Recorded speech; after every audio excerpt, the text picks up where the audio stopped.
Capítulo 4. Principio vital. Seres orgánicos e inorgánicos, la vida y la muerte, inteligencia e instinto. Seres orgánicos e inorgánicos. Los seres orgánicos son los que tienen en sí mismos un origen de actividad íntima que les da vida. Nacen, crecen, se reproducen por sí mismos y mueren, y están provistos de órganos especiales para la realización de los diferentes actos de la vida y apropiados a las necesidades de su conservación. Comprenden los hombres, los animales y las plantas. Los seres inorgánicos son todos los que no tienen vitalidad ni movimientos propios y son formados por solo la agregación de materia, tales son los minerales, el agua, el aire, etc. 60. ¿Es una misma la fuerza que une los elementos de la materia en los cuerpos orgánicos y en los inorgánicos? Sí, y la ley de atracción es la misma para todos. 61. ¿Existe diferencia entre la materia de los cuerpos orgánicos y la de los inorgánicos? Siempre es la misma materia, pero en los cuerpos orgánicos está animalizada. 62. ¿Cuál es la causa de la animalización de la materia? Su unión con el principio vital. 63. ¿El principio vital reside en un agente particular o solo es una propiedad de la materia organizada? En una palabra, ¿es efecto o causa? Es lo uno y lo otro. La vida es un efecto producido por la acción de un agente sobre la materia, y este agente sin la materia no es la vida, de la misma manera que la materia no puede vivir sin aquel. Da la vida a todos los seres que lo absorben y se lo asimilan. 64. Hemos visto que el espíritu y la materia son dos elementos constitutivos del universo. ¿Forma un tercero el principio vital? Indudablemente es uno de los elementos necesarios a la constitución del universo, pero él a su vez tiene su origen en la materia universal modificada. Para vosotros es un elemento como el oxígeno y el hidrógeno, que no son, empero, elementos primitivos, porque todo eso deriva de un mismo principio. Parece resultar aquí que la vitalidad no tiene su principio en un agente primitivo distinto, sino en una propiedad especial de la materia universal debida a ciertas modificaciones. Esa es la consecuencia de lo que hemos dicho. 65. ¿Reside el principio vital en alguno de los cuerpos que conocemos?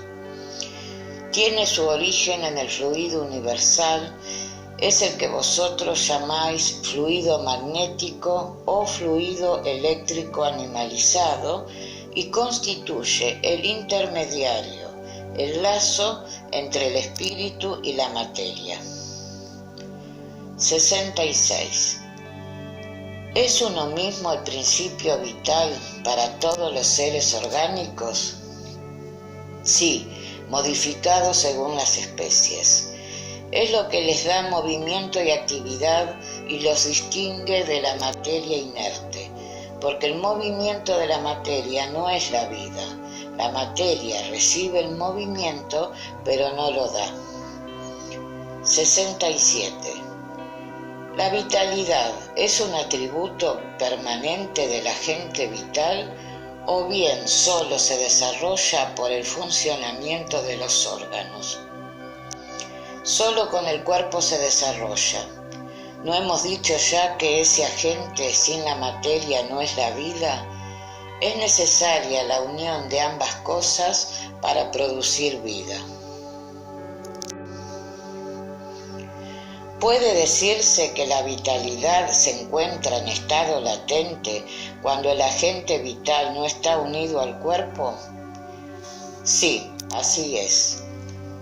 El conjunto de los órganos constituye una especie de mecanismo que recibe su impulso de la actividad íntima o principio vital que en ellos existe. El principio vital es la fuerza motriz de los cuerpos orgánicos. Al mismo tiempo que el agente vital da impulso a los órganos, la acción de estos mantiene y desarrolla la actividad del agente vital poco más o menos, lo mismo que el frote desarrolla el calor. La vida y la muerte. 68. ¿Cuál es la causa de la muerte de los seres orgánicos? La extenuación de los órganos. ¿Podría compararse la muerte a la cesación del movimiento de una máquina desorganizada? Sí, porque si la máquina está mal dispuesta, se rompe el resorte y si es malo el cuerpo, la vida le abandona. 69. ¿Por qué una lesión del corazón con preferencia a la de otros órganos produce la muerte? El corazón es una máquina de vida, pero no solo la lesión del corazón es la que produce la muerte, pues aquel no es más que una de las ruedas esenciales. 70. ¿Qué hacen la materia y el principio vital de los seres orgánicos que mueren? La materia inerte se descompone y forma otros nuevos cuerpos orgánicos. El principio vital vuelve a la masa. Muerto el ser orgánico, los elementos que lo forman entran en nuevas combinaciones que constituyen nuevos seres. Estos toman del origen universal el principio de la vida y de la actividad, lo absorben y se lo asimilan para devolverlo a aquel origen cuando cesen de existir. Los órganos están impregnados, por decirlo así, del fluido vital, que da a todas las partes del organismo una actividad que, en ciertas lesiones, opera la adhesión de aquellas y restablece funciones suspendidas momentáneamente. Pero cuando son destruidos los elementos esenciales al funcionamiento de los órganos o están alterados profundamente, el fluido vital es impotente para la transmisión del movimiento de la vida y el ser muere.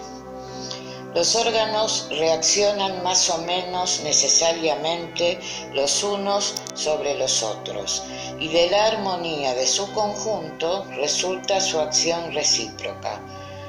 Cuando una causa cualquiera destruye la armonía, se detienen sus funciones como el movimiento de un mecanismo cuyas ruedas esenciales están descompuestas.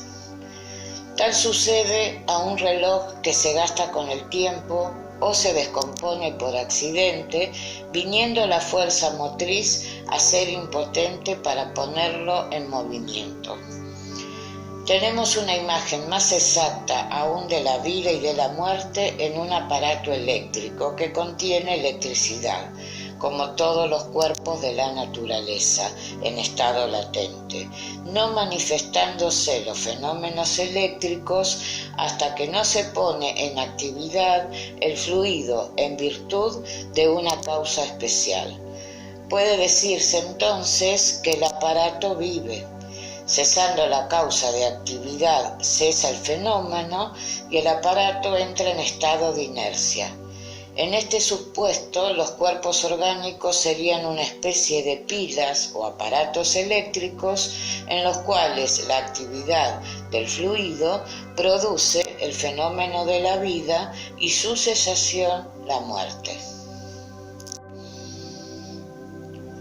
La cantidad de fluido vital no es absoluta en todos los seres orgánicos. Varía según las especies y no es constante en el mismo individuo, ni en los individuos de la misma especie.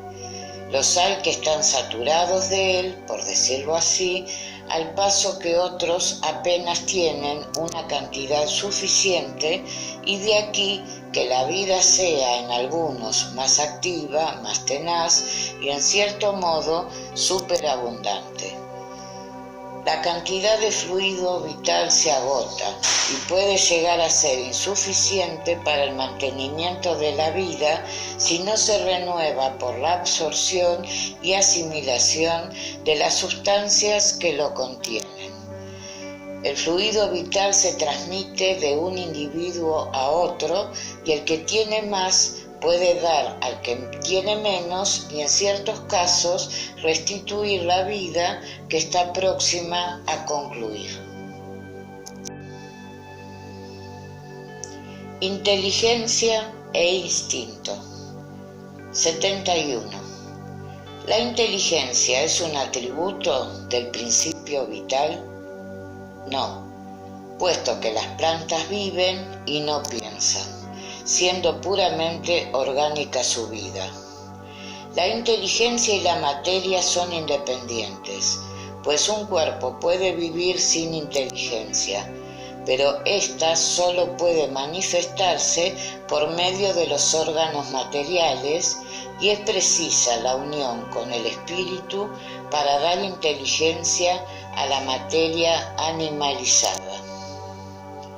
La inteligencia es una facultad especial propia de cierta clase de seres orgánicos que les da, juntamente con el pensamiento, la voluntad de obrar, la conciencia de la existencia y de la individualidad, así como también los medios de establecer relaciones con el mundo exterior y de atender a sus necesidades.